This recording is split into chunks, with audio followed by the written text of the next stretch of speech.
Let's jump into the shared competitive laboratory of CoLab, building our own engine of potions, monsters, and devices. We'll build our own pool of resource dice, or we'll utilize what's left behind as we build our creations and the lab expands with even more opportunities.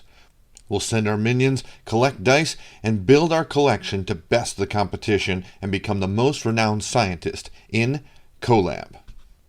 So during the game, we're looking to build up our collection.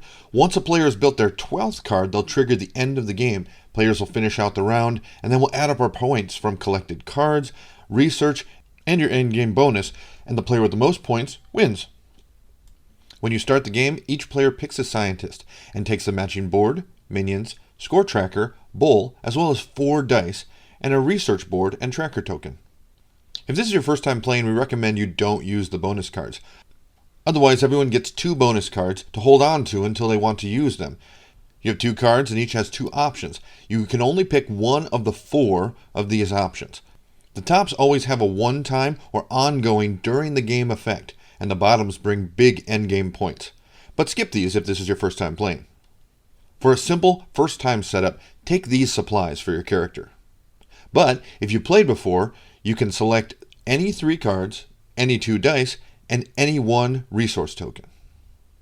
The board is built like this, starting with towers and the center, and then filling in the labs.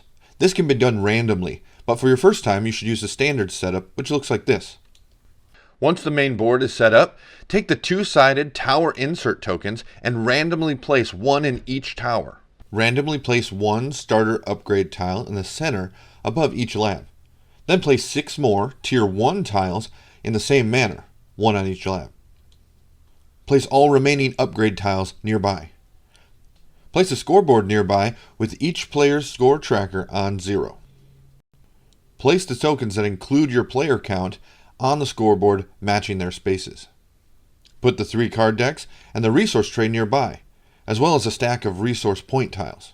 All players then roll 2 of their white dice, placing them in 2 of their minions. Then you place the minions on the tower that matches its symbol. Once these are placed, everyone rolls the rest of their dice and we're ready to play.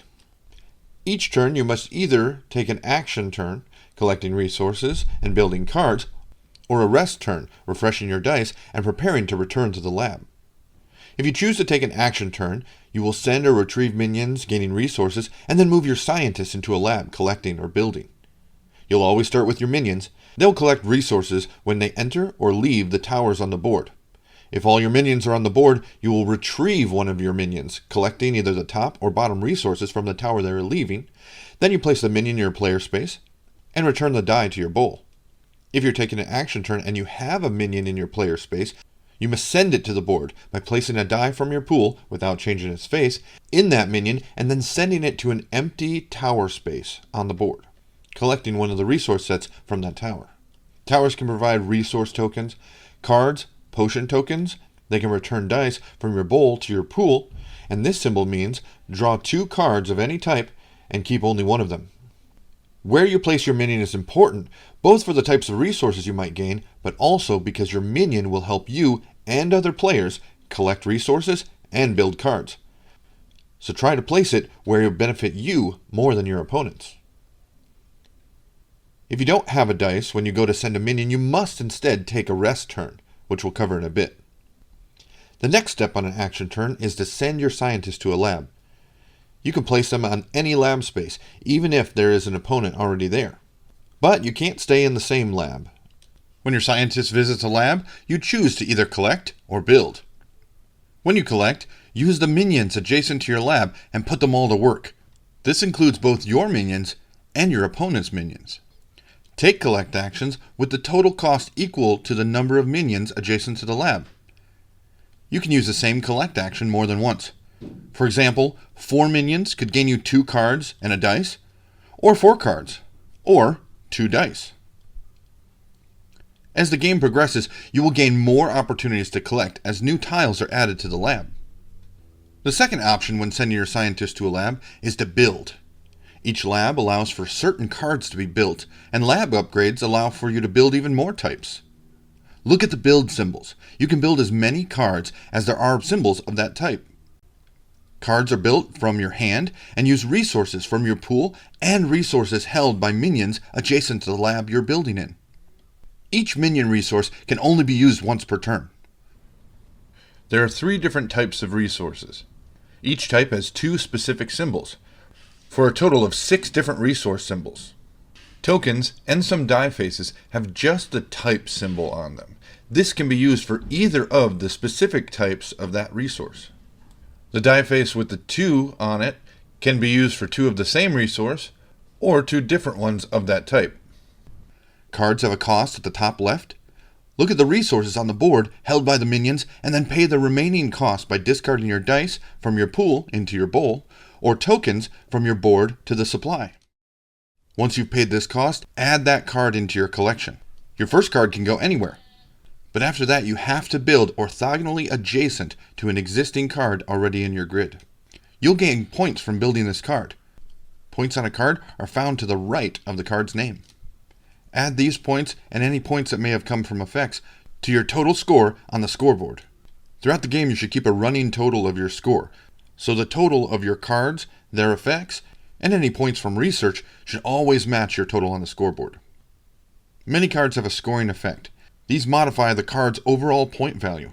For instance, this card is worth an extra 2 points for each card built orthogonally adjacent to it. So it has a starting value of 1, but could be worth up to 9 points. Some cards also have further effects, like this one. This is the when built symbol. It means this ability happens only once when you first build the card. This symbol is the reaction. A reaction ability happens each time the listed condition is met. Cards with a trigger action get a trigger token to track their use. This ability happens each time you build a card orthogonally adjacent to it. Special abilities or collect actions can also trigger this card. No matter how it's triggered, it can only happen once per turn. So flip the trigger token down as a reminder that you used it this turn. Potion abilities require potion tokens in order to be activated. Potion tokens can be stored on a card with a potion ability. You're limited to a total of 4 potion tokens per potion card. To use the ability, discard the proper amount of potion tokens and then follow the instructions for the ability. These abilities can only be used once per turn. When you build cards, it can be put next to any other card. However, you can never go wider than 4 cards and never taller than 4 cards. When you decide to take a rest turn, place your scientist in the middle space on the board. Take all the dice out of your cup and roll them, adding them back into your pool. And then take 2 of any of the resources listed. You can get 2 of the same thing. On a rest turn, like any other turn, you can activate potions and do any research trades. Wild tokens can be spent to act like any one resource token, or a potion token that can be applied to any of your potions in your grid. Tokens gained during a turn do not have to be immediately assigned. This means that potion tokens you gain could be applied to a potion you built that turn. Assigning tokens for storage happens at the end of your turn. You keep score throughout the game, tracking your points as you build cards or gain points through research. If you ever pass a space with a token on it on the scoreboard, you trigger an upgrade round. Set this token aside, and at the end of that player's turn, start the upgrade round. The first thing that happens is every player, other than the player who triggered the upgrade round, gains a wild token. Players can also gain additional wild tokens if they are further behind. Count the wild token symbols in between your score tracker and the leader, and gain that many extra wild tokens. If you're sitting on a space with a token, that doesn't count towards the total. After gaining your wild tokens, we then upgrade the board. Starting with the player to the left of the one who triggered the upgrade round, place 1 lab upgrade onto the lab, until all players, except for the one who triggered it, have placed 1 lab upgrade. The upgrades come in level 1, level 2, and level 3. You can't place a level 2 until there are 2 level 1s beneath it. And likewise, you can't place a level 3 until there are 2 level 2s beneath it. These can add some pretty great upgrades to the lab, so be aware of your placement. Choose a spot that's better for you than your opponent's. Once all the upgrades have been placed, continue play like normal, starting with the next player in turn order. You can gain research through card effects or collection actions.